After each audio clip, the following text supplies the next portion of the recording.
Menteri Luar Negeri Iran Abbas Araghchi tegas menjawab gertakan dari Presiden Amerika Serikat Donald Trump. Araghchi menegaskan negaranya tak takut menghadapi ancaman invasi darat oleh militer Amerika Serikat dan Israel. Menurutnya, saat ini Iran tengah menunggu kedatangan pasukan darat Amerika Serikat Israel. Dilansir dari tribunnews.com, pernyataan itu disampaikan Araghchi pada Kamis 5 Maret 2026. Lanjut, Iran mengancam akan terjadi bencana besar jika pasukan Amerika Serikat dan sekutunya menyerang wilayahnya. Jadi ancaman invasi darat Amerika Serikat Israel menjadi kenyataan. Selain itu, menurutnya konflik akan memasuki fase baru yang jauh lebih berdarah. Sebelumnya, Trump menekankan tak akan mengulangi janji-janji presiden sebelumnya yang kerap mengharamkan pengerahan pasukan darat. Menurut Trump, opsi itu tetap terbuka jika menghadapi situasi yang mendesak di lapangan. Sementara itu, Menteri Pertahanan Amerika Serikat Pete Hegseth menyebut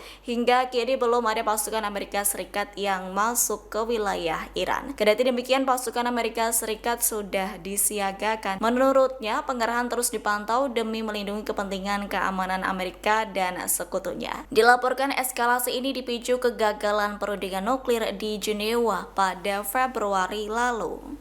Dilaporkan gudang rudal bawah tanah Iran kini menjadi target baru Israel. Militer Israel menyebut fase kedua perang akan fokus menghancurkan bunker dan fasilitas bawah tanah yang digunakan Iran. Dilansir dari gpost.com pada Jumat 6 Maret, operasi itu dilakukan Israel untuk melemahkan kemampuan Iran. Hingga berita ini diturunkan, Israel belum memberikan komentar resmi soal rencana serangan terbaru itu. Namun pada fase sebelumnya, mereka menyatakan Israel dan Amerika Serikat sudah menguasai sebagian besar wilayah udara Iran pada hari-hari awal operasi. Sebelum peringatan Israel ini muncul, Iran mengunggah video penampakan gudang drone di Telegram pada Senin 2 Maret 2026. Video itu diposting kantor berita Iran Fars News Agency. Terlihat rudal dan drone tempur itu berada di bawah tanah. Dalam video terdapat drone berbentuk segitiga yang hampir mirip Shahid 136. Lalu di langit terowongan terdapat sejumlah bendera Iran. Dilaporkan dalam upayanya menghadapi serangan musuh, Iran gencar memproduksi drone. Jadi Iran memproduksi sekitar 400 drone per hari. Jumlah itu setara dengan hampir 146.000 drone per tahun. Perwakilan tetap Rusia untuk Organisasi Internasional di Wina, Mikhail Ulyanov, menegaskan negaranya siap menjadi mediator konflik perang Amerika Serikat-Iran. Pihaknya menekankan jika diperlukan, Rusia siap memberikan layanan mediasi. Dilansir dari english.news.cn pada Jumat 6 Maret, diplomat itu menilai pembaruan dialog Amerika Serikat-Iran tampak mustahil dilakukan untuk saat ini. Kendati demikian, hal itu sangat penting untuk selalu diupayakan. Lanjut, sang diplomat itu menyatakan tujuan inti dari kedua belah pihak ialah keinginan Washington untuk mencegah Iran memiliki senjata nuklir. Sementara itu, Teheran meminta Amerika Serikat untuk bebas dari tuntutan sanksi. Menurutnya, keinginan kedua negara itu tak akan bisa dicapai melalui adu kekuatan militer. Terkini ia meyakini Iran akan menyambut baik langkah Rusia untuk menjadi mediator, namun tidak dengan pihak Amerika Serikat, mengingat Amerika Serikat sempat menegaskan tak membutuhkan perantara lantaran yakin bisa mengatasi konflik dengan Iran sendiri. Namun diplomat Rusia itu menilai Amerika Serikat sangat buruk menangani masalah tersebut. Sebelumnya, Kremlin mengklaim Moskow terus menjalin kontak dengan kepemimpinan Iran. Sementara itu, Moskow memandang kemitraan strategisnya dengan Iran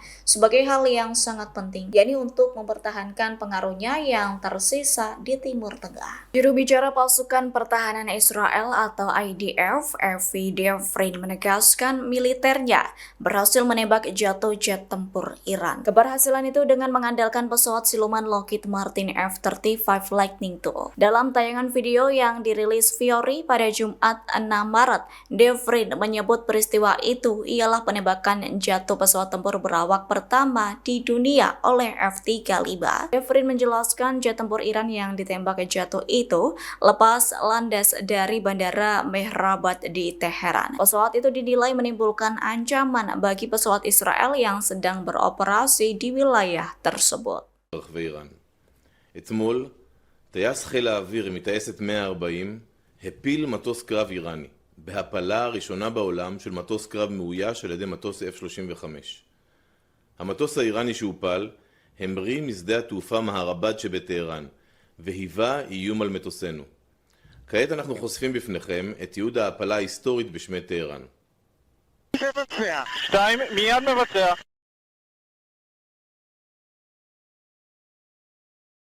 ביצעתי. המטרה נפלה. להמשיך לתקיפה. זה ביטוי נוסף לגבורה ואומץ הלב של טייסינו, במרחק אלפי קילומטרים ומעבר לקווי האויב. אנחנו ממשיכים לתקוף באופן שיטתי גם את חיזבאללה ולצוד את מחבלי הארגון בכל רחבי המדינה. עד כה תקפנו יותר מ-320 מטרות טרור של חיזבאללה, כ-80 מהן במהלך היממה האחרונה בלבד. ישנם מפקדים וחיילים רבים שפועלים מסביב לשעון כדי לפגוע בחיזבאללה ולגבות ממנו מחיר כבד. אחד מהם הוא רב סרן א', חובל מחיל הים. הוא קיבל פיקוד על ספינת טילים רק לפני שבוע, וכבר מצא את עצמו מפקד על הלחימה בחיזבאללה מול חופי לבנון. לצד א', מאות לוחמי ולוחמות חיל הים פרוסים בהגנה וממשיכים לתקוף ברחבי לבנון. במקביל לתקיפות, אנחנו קוראים לאוכלוסייה הלבנונית להתפנות ממרחבים בהם חיזבאללה פועל, ובהם אנחנו תוקפים. פינוי האוכלוסייה מתבצע לשם הגנתה. המלחמה שלנו היא לא עם תושבי לבנון.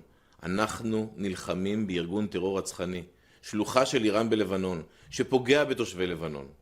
עד כה התפנו יותר מ-300,000 תושבים מדרום לבנון.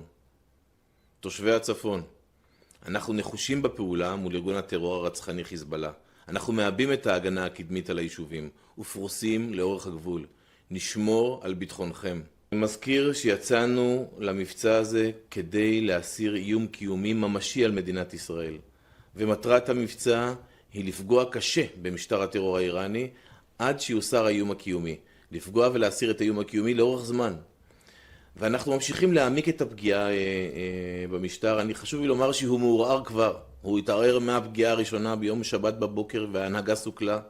ולאורך כל יום אנחנו ממשיכים לערער אותו יותר ויותר, להעמיק את הפגיעה בו עד שיוסר האיום הקיומי. האם מזהים בישראל ירידה בעוצמת האיום? ראשית כן, אנחנו מזהים ירידה בכמויות השיגור באופן יומיומי, וחשוב לי לומר כאן עם כוכבית, האיום עדיין קיים.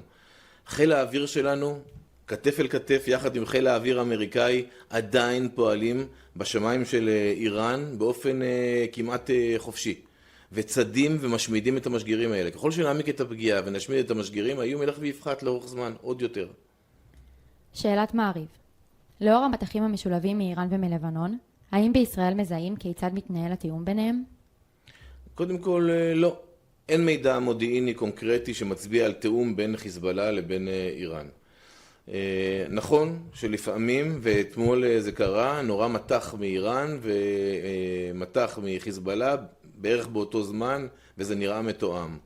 חיזבאללה הוא שלוחה של איראן, הוא משרת את משטר הטרור בתוך איראן, הוא שלוחה של כוחות קודס, אבל התיאום הוא לא כזה הדוק. אנחנו ממשיכים לפעול גם בלבנון וגם באיראן כל העת בחופש פעולה. Perdana Menteri Spanyol Pedro Sanchez menjadi perhatian dunia selesai menolak ajakan kerjasama dari Presiden Amerika Serikat Donald Trump untuk menyerang Iran.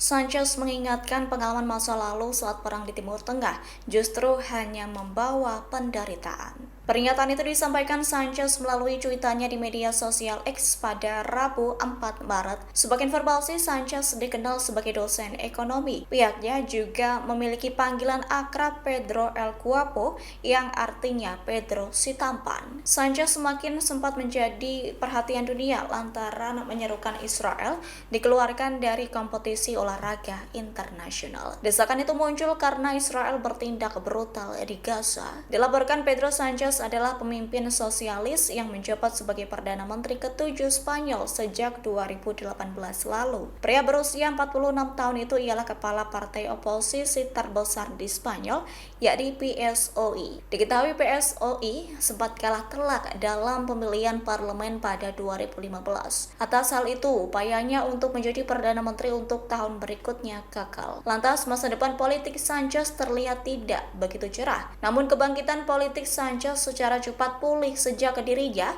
kembali menjadi pemimpin PSOE pada Mei 2017.